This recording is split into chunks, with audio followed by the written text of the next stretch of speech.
Hey there, it's David. The last 4 episodes on this island, of which this is number 3, are a review of what we've already discussed, with the added bonus of some practical things that you can start implementing today, so that you can begin your lifelong journey of being real with yourself, with God, and with others. And you can surrender your secrets and take off your masks. These episodes help you dig deeper into a very important perspective: the possibility of transformation. They're inviting you to move from someone who neatly compartmentalizes their entire life to someone who simply is who they are, regardless of what you're doing, where you're doing it, or who you're doing it with. So, with that said, if this is your first time tuning into Island Hopping, I encourage you to go back to Season 1, Episode 1, The Rules. Start your very own journey to be from the beginning.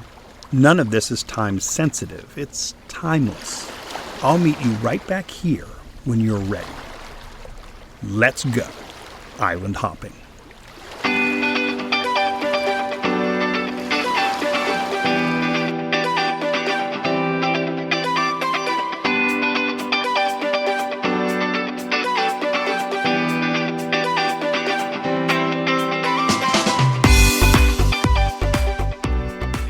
I've referred to the world multiple times on this island. Then it struck me that maybe I need to take a moment and let you know what I mean when I say the world. The world in this context relates to the societal pressures to find equilibrium, combined with the cultural pressures to be normal. Let me explain what I mean. The world is a human construct that combines history, haves and have-nots, a gnawing sense to normalize, and an unwavering desire for everyone and everything to neatly fit into some kind of box.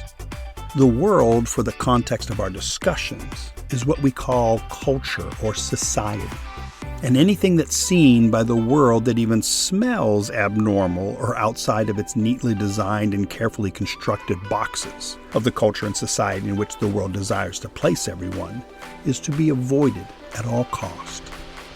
The way the world encourages this avoidance of what it sees as abnormal is peer pressure, guilt, and shame. The world is a master of keeping people in line, the line that the world desires everyone to walk. The world will define what is and what isn't acceptable, what will be and what won't be discussed in decent society, and what is normal and what is abnormal. In fact, it's the world that has created the environment into which you feel you need to keep your secrets and wear your masks. For if you can't or you don't fit into any of the world's neatly created boxes, the world encourages you to fake it until, from the world's perspective, you make it. The world would rather have you lie about who you really are or what you've really experienced than be real with yourself, with God, and with others. But, and herein lies the rub, even the world, since it's a human construct, realizes that living with secrets is destructive. For it doesn't take a rocket scientist to know that secrets literally kill. They kill your spirit, they kill your passion, and they kill your possibility. And never forget that faith is all about possibility. Yet, the world only wants you to be interested in the possibility that the world offers. The possibility of being seen as normal and fitting in from the world's perspective. The possibility of being seen as someone that you aren't. The world has no interest in the possibility of you being real with yourself, with God, and with others. Having said all of that, I believe that since the world is a human construct, humans do have the power to change the world. Yet I do admit that this is like trying to swim up Niagara Falls. We get to define what's normal and what's abnormal for not only ourselves, but also for others. Yet these definitions are strongly influenced by our culture and our society at large. Thus, it takes a strong person to break away from the world and truly be the normal that is you. So let's be real. Let's all start swimming up Niagara Falls. Who among us is truly normal? Normal by the world's standards? Nobody. And that fact presents a problem for the world, a problem with which the world must overcome. Thus, the world offers you its very own version of faith, its version of possibility, in order to maintain the precious equilibrium that the world so desperately desires to maintain, the status quo of cultural and societal expectations, the whole "if it ain't broken, don't fix it" lie that the world teaches, in order to gloss over the fact that everything is already broken. For the world cannot and will not accept that we already live in a fractured, faulty, sin-stained world, a world in which nobody can be good enough on their own. The world cannot and will not accept that left to our own devices, we will mess everything up. So the world creates expectations, societal and cultural norms, and yes, even religious moral standards that must be achieved and maintained in order to be accepted by others as normal. Thus, the world has created a reality where people are forced to keep their secrets and wear their masks in order to keep up the appearance of normalcy, or surrender their secrets and take off their masks and suffer the consequences of the world's judgment. The worldly desire to maintain equilibrium prevents anyone and everyone from experiencing the transformation that God desires in all of our lives, the transformation that is only possible through the process of being real with yourself, with God, and with others. Yet, don't be fooled. The world knows what it's doing. The world understands all of this. Thus, the world had to do something in response. The world had to take some steps in order to make people feel as if they're being real with themselves, with God, and with others. Steps that will make people believe that they're surrendering their secrets and taking off their masks, even when we aren't. So the world has created labels.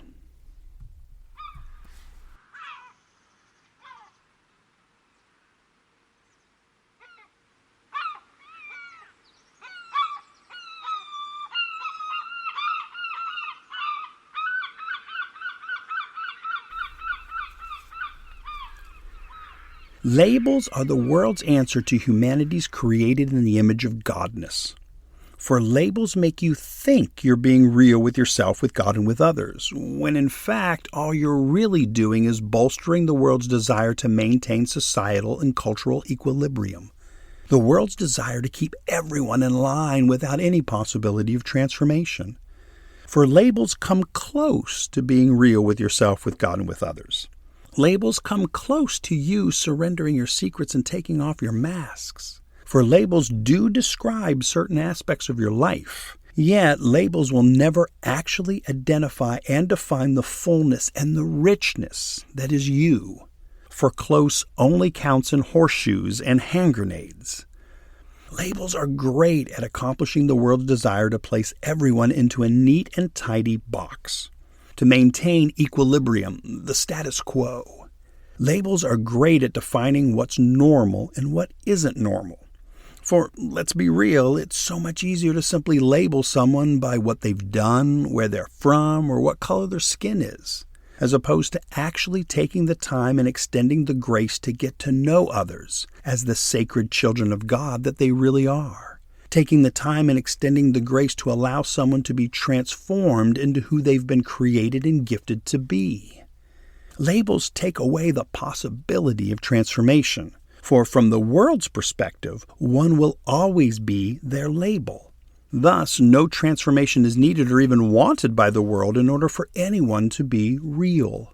All the world wants is people who accept their labels and get on with their lives. The world has no interest in the transformation that God desires for your life, for this transformation is all about your identity as a sacred child of God. And this label is way too open-ended for the world's comfort. With the label of a sacred child of God, the sky is the limit to who you can be and what you can accomplish. A sacred child of God can literally change the world, and the world isn't the slightest bit interested in being changed. For that's the total opposite of the equilibrium that the world desires to maintain. And the world knows that if you embrace your identity as a sacred child of God, the world will lose its hold on you, thus losing the societal and cultural equilibrium that the world so desperately desires to maintain. The world doesn't want to lose its hold on you, But the world also knows that us created in the image of God humans have a deep down need to be real. So the world works really hard to make you believe that whatever you're being real about, whatever secret you desire to surrender and whatever mask you want to take off, truly defines the totality of who you are and who you will ever be. The world wants to label you and then have that label be your entire identity for your entire life. If you're an alcoholic, the world wants you to see yourself as only and always an alcoholic. If you're a cheater, the world wants you to see yourself as only and always a cheater. If you're a criminal, the world wants you to see yourself as only and always a criminal. If you're a victim, the world wants you to see yourself as only and always a victim, and on and on and on and on. This is the appearance of realness without the possibility of transformation. And that's the world's approach to your created in the image of Godness. The world has created a system of labels that will make it seem like you're being real with yourself, with God, and with others. Make it seem as if you're surrendering your secrets and taking off your masks, without any possibility of transformation.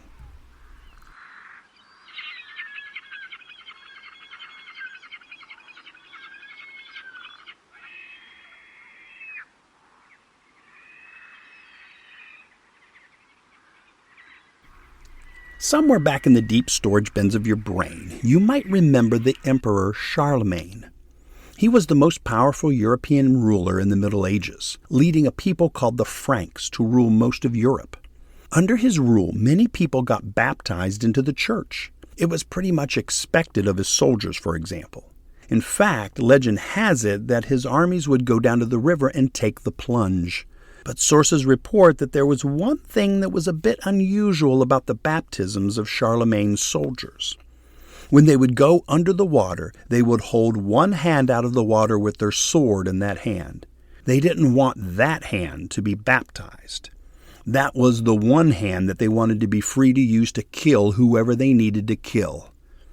Charlemagne wanted to make a clear distinction between secular and sacred when it came to his soldiers.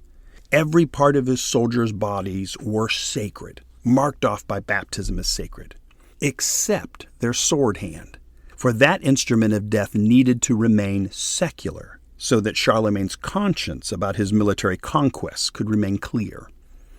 Well, it's the same with the world.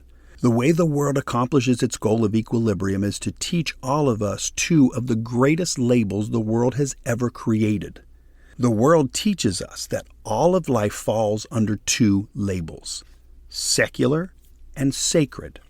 Thus, according to the world, there's a time and a place for both kinds of activities, for us to live under both labels. But both activities, both labels, cannot be lived under simultaneously. For secular refers to things like public school, government, your career, your hobbies, etc. Sacred, on the other hand, refers to things like church, prayer, Bible study, meditation, etc. Every person is free to engage in both kinds of activities, but each activity is specifically delineated by the world as either secular or sacred, so that nobody can fully experience both at the same time. For this type of separation, or it would be better called segregation, is the way of the world. For the world is forced to deal with your created in the image of Godness. Since you've been created in the image of God, which is true for every human being who has ever lived or will ever live, you yearn to find and to claim your identity. All humans need to know who they are. It's hardwired into our DNA. If someone doesn't know who they are, they wander aimlessly through this life, rudderless. And they soon find themselves the victim of someone else's imposed identity. Well, the problem with the worldly segregation of secular and sacred is that as a follower of Jesus, you've committed your entire life to the care and control of Jesus, not simply the sacred parts of your life. You've committed your sword hand. For wherever you are and whatever you're doing, God is right there in you because of your faith in Jesus. Thus, there's now no longer anything of the world or secular in your life, for everything in your life is now of God or sacred. Thus, everything in your life falls under the power of your identity as a sacred child of God. You're no longer just an alcoholic. You're a sacred child of God that struggles with alcohol. You're no longer just a criminal. You're a sacred child of God that struggles with crime, and so on. The world wants you to believe that what you do, your labels, will always define who you are. And the world will always label you by your actions, your behaviors, and your personal choices. Thus, teaching that what you do is your identity. This means that from the world's perspective, transformation isn't a possibility for your life, for you can't transform what you've done or what has been done to you. When in fact the opposite is the truth. Who you are will always dictate your actions, your behaviors, and your personal choices. Your identity, who you are, will always define your actions. Your actions will never and can never define your identity. Thus, transformation is always a possibility for your life, because the truth is this: transform who you are, and your actions will fall in line.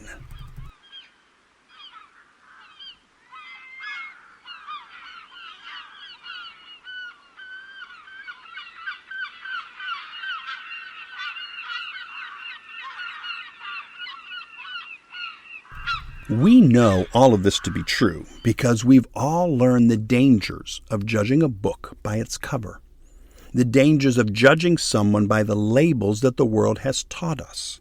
We all have stories to tell of when we ran into someone who looked like they were one type of person, but turned out to be quite the opposite. They didn't live up to their label that we had for them. And we all know how much we hate being judged by others because the world has given us labels. Being judged because of how we dress, what we look like, what political party we support, who we love, or what color our skin happens to be. Yet, it's really our fault. Our fault for allowing the world to dictate to us to define and identify other people. We've been lulled into a sense of complacency by the ease in which labels enable us to size each other up in an instant, as opposed to the grace-filled work of relationship building. I'm certainly glad that God doesn't merely deal with each of us based on our labels. I'm eternally grateful that God views each of us not based on our label, but based on God's love and grace. The Golden Rule is a universal transformational truth and a label buster. So in everything, do to others what you would have them do to you. This is the power of transformation, the power of being changed from the inside out, the power of overcoming labels. If you believe the world and get real within the context of its labels, secular, sacred, alcoholic, criminal, etc., you will never be more than the world's labels. If you believe you can be real with yourself, with God, and with others as a sacred child of God, you will be able to overcome any secret. You will be able to take off any mask, and any label under which the world wants you to continue to live will cease to have any power over your true identity.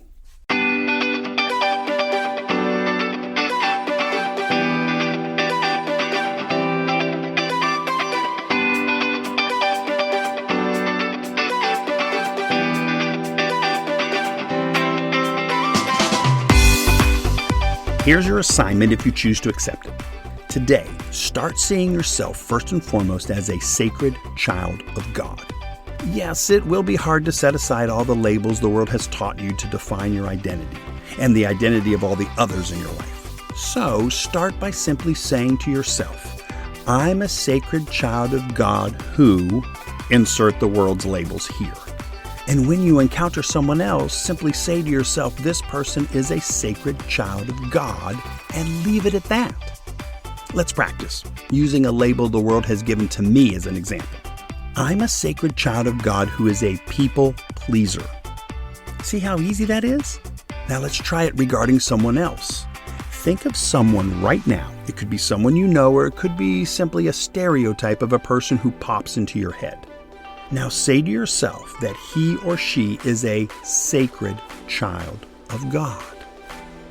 For all of us are a lot of things, but all of us have the same possibility to be, first and foremost, a sacred child of God. Hey there, it's Jack. Island Hopping is a production of Journey to Be Ministries and sponsored by Beneva Christian Church in Sarasota. You can find Beneva Christian Church on Facebook, Instagram, YouTube, and the Beneva Christian app, as well as the website benevachristian.com. If you'd like to contact my friend David Miller, just drop him an email at islandhoppingpodcast@gmail.com, or you can text him by clicking on the link in the show notes.